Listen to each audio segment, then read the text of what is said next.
আসসালামু আলাইকুম সবাইকে। আমি Oishi from dazzling beauty by Oishi. কেমন আছো তোমরা সবাই? আশা করছি খুব ভালো আছো। আজকে আমি তোমাদের জন্য এই purple pink sort of I লুকের টিউটোরিয়ালটা নিয়ে এসেছি। খুব সহজভাবে আমি দেখানোর চেষ্টা করেছি কিভাবে তোমরা এই লুকটা অ্যাচিভ করতে পারবে। আশা করি তোমাদের কাছে ভিডিওটা ভালো লাগবে। প্রথমেই আমি আমার চোখের উপরে একটা বেস ক্রিয়েট করে নিচ্ছি একটা কনসিলার দিয়ে, যাতে আইশ্যাডোটা সুন্দরভাবে আমার চোখের উপরে বসে যায়।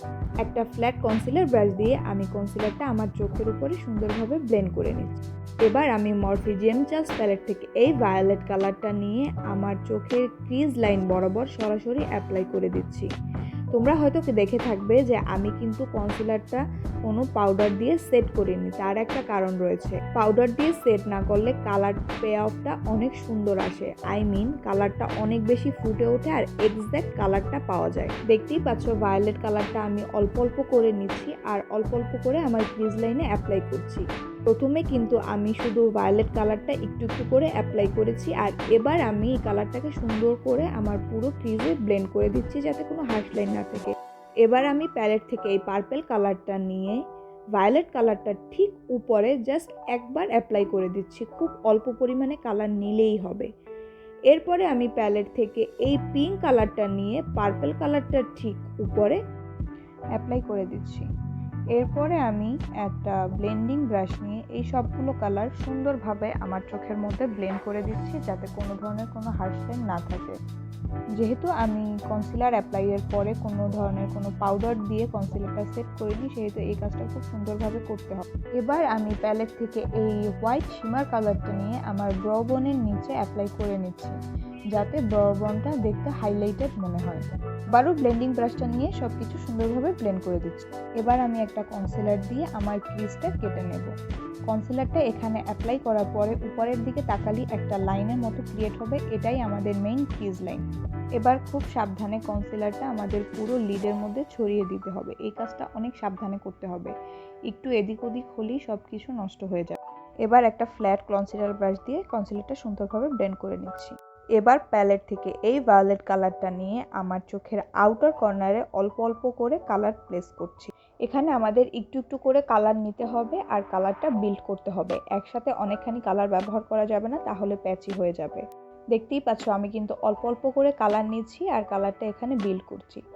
এরপরে কালারটাকে আস্তে আস্তে ড্র্যাগ করে লিডের মাঝখানের দিকে টেনে আনতে হবে, ঠিক এইভাবে। এবার প্যালেট থেকে সেই পিঙ্ক কালারটি নিয়ে আমার লিডের বাকি জায়গাটুকুতে অ্যাপ্লাই করতে হবে। এখানেও দেখতে পাচ্ছ আমি কিন্তু অল্প অল্প করে পিঙ্ক কালারটা নিচ্ছি, আমার লিডে অ্যাপ্লাই করছি। আমি কিন্তু কোনো ধরনের কোনো পাউডার দিয়ে আমার লিডটা আগে সেট করিনি, কারণ আমার যাতে কালার পে অফটা খুব সুন্দরভাবে আসে। এভাবে অল্প অল্প কালার নিয়ে অ্যাপ্লাই করার পরে আমি কিন্তু আমার এক্স্যাক্ট কালার পে অফটা পেয়ে গিয়েছি। এবার আমি ল্যাকমির ইনস্টা লাইনারটা নিয়ে আমার আইল্যাশের একদম ধার ঘেঁষে একটা থিন লাইন ক্রিয়েট করে নিচ্ছি। এটা শুধুমাত্র আমার ল্যাশ ব্যান্ডটাকে যাতে হাইড করে সেজন্যই অ্যাপ্লাই করছি। এরপরে অফ লাইনে আমি সামান্য মাস্কারা এবং একটা ফেক ল্যাশ লাগিয়ে আবারও ব্যাক করলাম। এবার আমি আস্তে আস্তে আমার বাকি বেস মেকআপগুলো যেগুলো ছিল সেগুলো শেষ করব। প্রথমে আমি ফাউন্ডেশন, কনসিলার এবং লুজ পাউডার অ্যাপ্লাই করব।